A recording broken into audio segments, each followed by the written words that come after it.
السلام علیکم۔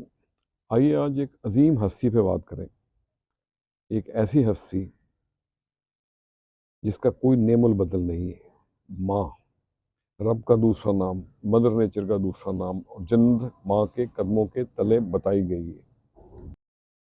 تو آؤ سنیں ہم نیاز کی باتیں، خلوص بھری ماں کی باتیں، دوجا روپ ہے رب کا یہ، عرش پہ جائیں ماں کی باتیں۔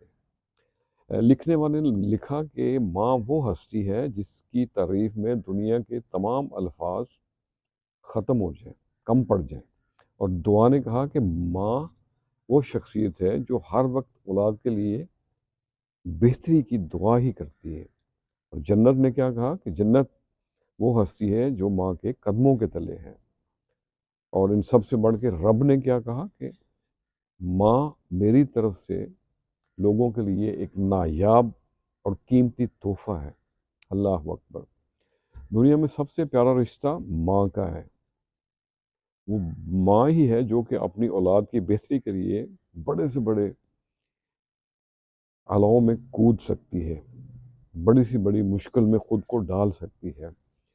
حضرت موسیٰ علیہ السلام کی جب والدہ فوت ہوئی تو انہیں کہا گیا کہ اے موسیٰ، اب ذرا سنبھل کے قدم اٹھانا، تیری ماں کی دعائیں تیرے ساتھ نہیں ہیں۔ اور رہتی تھی سب بلائیں دور مجھ سے جب تک میری ماں زندہ تھی۔ ماں کو دکھ دینے والے سے اللہ کی تمام مخلوق دور ہو جاتی ہے، اور جو انسان ماں کی قدر کرتا ہے وہ محبت کا اصل رتبہ پاتا ہے۔ اللہ حافظ۔